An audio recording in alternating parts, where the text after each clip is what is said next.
Ran is actually interested in doing it too, so he stands up and walks toward the operating table. Meanwhile, the student who went before him is really upset with himself. Seeing how disappointed he is, the other interns start wondering, will Ran even be able to do better? Ran enters the surgery room. The director tells everyone that Dr. Kang will first demonstrate how the suturing technique should be done, so they must all pay close attention. Meanwhile, Ran's friends are also watching him carefully.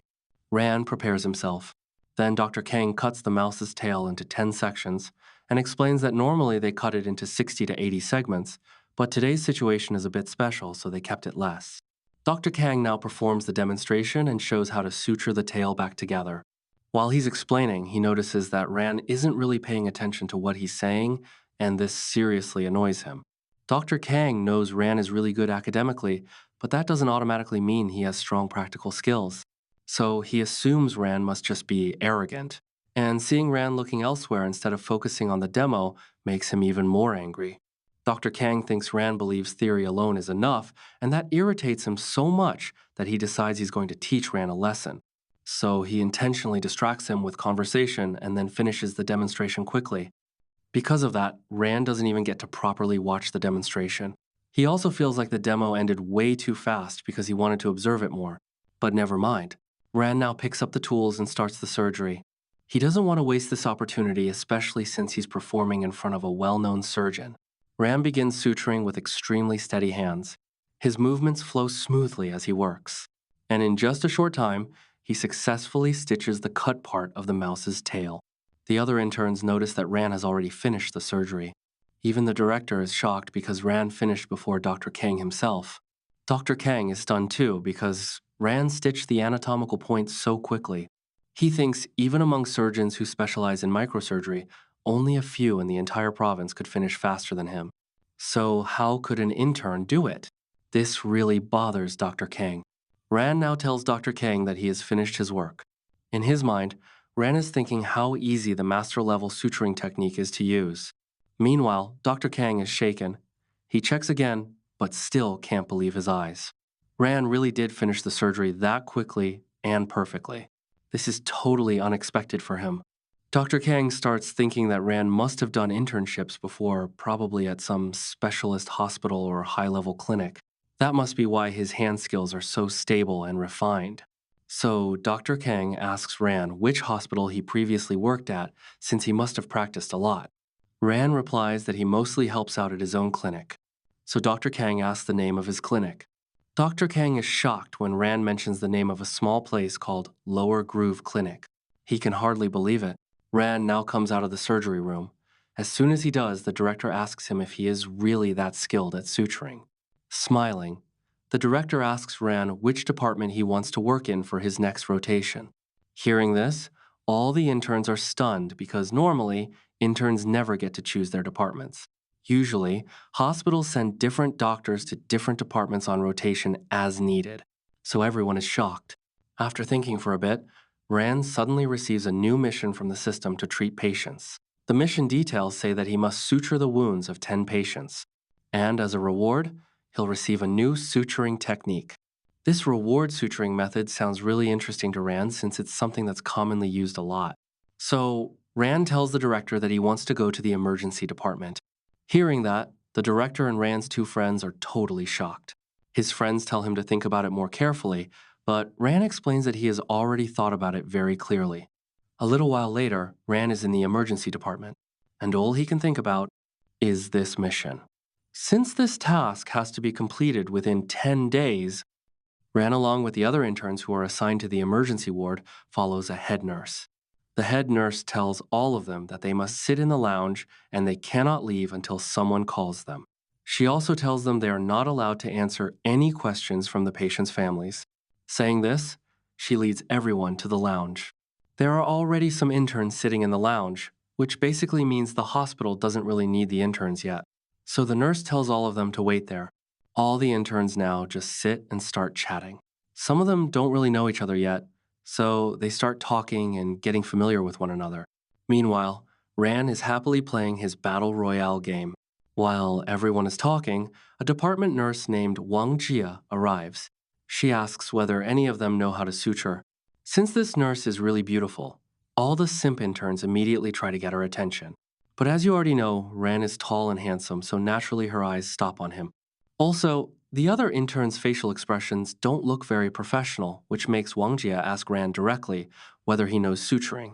Ran replies, yes.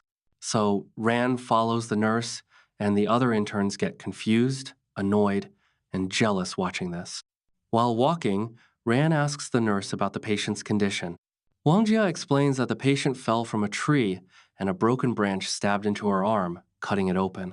As Wang Jia walks beside Ran, she notices how handsome he is, but she's confused because she has no idea what his actual medical skill level is. After a while, they reach the emergency ward room where the patient is being treated. Right now, a senior doctor named Dr. Gao is already working on the patient's wound. Wang Jia tells Dr. Gao that she has brought a doctor with her, but since Dr. Gao is a little busy, he instead asks her about the medicine he requested. She hands the medicine over, and Dr. Gao begins preparing it for the patient. Meanwhile, Dr. Gao notices Ran's facial expression and realizes Ran is very serious about the situation. Dr. Gao calmly speaks to the patient, telling her that her injury is quite deep. So, before he sutures it, he will need to clean the wound 2 more times. He reassures her not to worry. Nervously, the patient tries to say she won't worry, even though, obviously, she is still scared and tense. Ran notices how calmly Dr. Gao talks to patients. He thinks about how difficult it was just to get out of the lounge, but now he's finally met a doctor who is genuinely good at his job. At the same time, at the back of his mind, Ran also remembers he has a system mission to complete. Ran thinks that if he performs well on this task, he might receive a friend sass. Really good reward. So, he asks Dr. Gao whether he can handle the stitching by himself. Dr. Gao thinks for a moment, then agrees. He explains that young doctors are often impatient and not very skilled yet, which is why he usually helps the younger ones during operations. But since this is a small procedure, as long as Ran follows the steps one by one, there shouldn't be any problem. Plus, Dr. Gao says that he'll be right there anyway, so nothing major will go wrong. Dr. Gao then leaves the suturing work to Ran and decides to take a quick nap. Since he's still in the room, he figures that if anything serious happens, he'll step in immediately. Barely 2 minutes pass before Ran wakes Dr. Gao, telling him the operation is finished.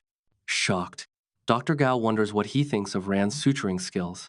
But when he hears it was done that fast, he panics. He thinks Ran must have rushed things and maybe messed the operation up just to show off his speed. Nervously, Dr. Gao jumps up to check the wound, only to see that Ran has perfectly sutured the patient's arm. He stares at Ran, thinking that he has worked in the emergency room for many years and seen many surgeons, but never a doctor like Ran who could finish this operation in just 2 minutes. Dr. Gao assumes Ran must be a master-level doctor from some big hospital who came here only to gain more experience and improve his medical standards. He has absolutely no idea Ran is just an intern. He completely mistakes him for a professional surgeon. While all this is happening, another nurse runs in crying, telling Dr. Gao that the patient in bed number 3 is in critical condition. They immediately head toward that patient. The injured patient turns out to be a gangster and blood is pouring out of his head. Seeing the doctor arrive, the gangster says, "Finally, the doctor is here. He has already lost a lot of blood." A group of gang members are standing with him and they've been waiting impatiently for the doctor. Dr. Gao examines the wound and realizes the injury is extremely serious. Meanwhile, Ran thinks that by following Dr. Gao, he has now gotten another chance to complete his mission. Dr. Gao tells everyone to move back so he can examine the patient, but the gang members block his way. He nervously pleads with them to step aside. Dr. Gao is terrified because if the surgery goes wrong, the gang might blame him and beat him up. So, out of fear, he asks Ran to handle the operation, still believing Ran is some highly skilled expert doctor.